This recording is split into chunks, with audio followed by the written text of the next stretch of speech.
Welcome to Reagan and Friends, a podcast series hosted by the Ronald Reagan Presidential Foundation and Institute. Each month we will share some behind-the-scenes moments and stories of President Reagan with some of his more famous friends. President Carter and Mrs. Carter, it is indeed an honor for Nancy and me to be here. None of us today need feel any urge in the name of goodwill to downplay our differences. On the contrary, in a certain sense, we can be proud of our differences because they arise from goodwill itself, from love of country, for concern for the challenges of our time, from respect for, and yes, even outright enjoyment of the democratic processes of disagreement and debate. Indeed, from the time of Thomas Jefferson and Alexander Hamilton, frank debate has been a part of the tradition of this republic. Today, our very differences attest to the greatness of our nation. For I can think of no other country on earth where two political leaders could disagree so widely, yet come together in mutual respect. To paraphrase Mr. Jefferson, we are all Democrats, we are all Republicans, because we are all Americans. James Earl Carter Jr., or Jimmy Carter as he's most famously known, was born on October 1, 1924 in Plains, Georgia, to Father Earl Carter, a peanut warehouser who had served in the Georgia State Legislature, and Lillian Gordy Carter, a registered nurse who, at the age of 68, went to India to serve as a Peace Corps volunteer. Young Jimmy Carter attended Georgia Southwestern College and the Georgia Institute of Technology before graduating from the U.S. Naval Academy at Annapolis, Maryland in 1946. After marrying Rosalind Smith, he embarked on a 7-year career in the U.S. Navy, rising to the rank of lieutenant, ultimately serving submarine duty for 5 years. He was preparing to become an engineering officer for the submarine Seawolf in 1953 when his father died. Jimmy Carter resigned his commission and returned to Georgia to manage the family peanut farm operations. He began his political career by serving on county boards, supervising education, the hospital authority, and the library. In 1962, he won election to the Georgia Senate. In 1966, he failed in a bid for the governorship, but ran again and won in 1970. In 1974, just before his term as governor ended, Jimmy Carter announced his candidacy for the Democratic nomination for president. In the aftermath of the Watergate scandal, which had raised widespread concern about the power of the presidency and the integrity of the executive branch, Jimmy Carter styled himself as an outsider to Washington, D.C., a man of strong principles who could restore the faith of the American people in their leaders. Winning the Democratic nomination in July of 1976, Jimmy Carter chose Senator Walter Mondale of Minnesota as his running mate. Jimmy Carter's opponent was the unelected incumbent Republican President Gerald Ford, who had come into office in 1974 when Richard Nixon resigned in the wake of Watergate. In November 1976, the Carter-Mondale ticket won the election, capturing 51% of the popular vote and garnering 297 electoral votes to Ford's 241, and he became our nation's 39th president, serving from January 20th, 1977 through January 20th, 1981. Speaking of elections, Ronald Reagan ran against Jimmy Carter in 1980. In our archives at the Reagan Library, we have campaign buttons from both campaigns, as well as one of the debate posters. When Ronald Reagan won the 1980 election, he said to Jimmy Carter during his inaugural address, Mr. President, by your gracious cooperation in the transition process, you have shown a watching world that we are a united people, pledged to maintaining a political system which guarantees individual liberty to a greater degree than any other.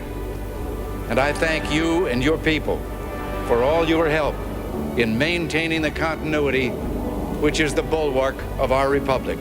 Post-presidency, Jimmy Carter became University Distinguished Professor at Emory University in Atlanta, Georgia, and with Rosalind Carter founded the Carter Center, which is a nonpartisan and nonprofit center which addresses national and international issues of public policy. The permanent facilities of the Carter Presidential Center were dedicated in October 1986 and include the Jimmy Carter Library and Museum, administered by the National Archives. President Reagan attended and spoke at the dedication.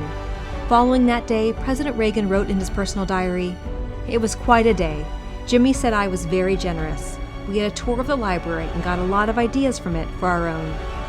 And I must tell you, Mr. President, that your countrymen have vivid memories of your time in the White House still. They see you working in the Oval Office at your desk with an air of intense concentration, repairing to a quiet place to receive the latest word on the hostages you did so much to free, or studying in your hideaway office for the meeting at Camp David that would mark such a breakthrough for peace in the Middle East. Others will speak today, Mr. President, of all phases of your political career and your policies. For myself, I can pay you no higher honor than to say simply this: you gave of yourself to this country, gracing the White House with your passion and intellect and commitment. And now you have become a permanent part of that grand old house, so rich in tradition, it belongs to us all. For that, Mr. President, I thank you, and your country thanks you. And there's only one thing left to say. From the 40th President to the 39th, happy birthday. When Ronald Reagan was president, he kept in contact with Presidents Nixon, Ford, and Carter. All three represented him during Egyptian President Anwar Sadat's funeral in 1981. When Presidents Nixon, Ford, and Carter gathered to meet with President Reagan before leaving for the trip, it marked the first time in history 4 U.S. presidents met together at the White House. In 1985, while preparing for his upcoming summit in Geneva with Mikhail Gorbachev, Ronald Reagan wrote in his personal diary, "Called Jimmy Carter to ask any input he might have on the meeting. He was remarkably cordial." Following President Reagan's time in office, both he and Mrs. Reagan continued to have relations with President and Mrs. Carter. In our library archives, we have this book for caregivers, co-written by Rosalind Carter, that was sent, with a private note, to Mrs. Reagan following President Reagan's announcement that he had Alzheimer's. We also have this commemorative Medal of Peace, which was awarded by the U.S. Institute of Peace in 1994 to both Ronald Reagan and Jimmy Carter. Until 2020, Jimmy and Rosalind Carter volunteered 1 week a year for Habitat for Humanity, a nonprofit organization that helps needy people in the United States and in other countries renovate and build homes for themselves. He also taught Sunday school in the Maranatha Baptist Church of Plains. The Carters have 3 sons, 1 daughter, 9 grandsons, one of whom is deceased, 3 great-granddaughters, 5 great-grandsons, and 9 great-granddaughters at the time of this recording. On December 10, 2022, the Norwegian Nobel Committee awarded the Nobel Peace Prize for 2002 to Jimmy Carter for his decades of untiring effort to find peaceful solutions to international conflicts, to advance democracy and human rights, and to promote economic and social development. On February 18, 2023, President Carter decided to spend his remaining time at home with his family and receive hospice care.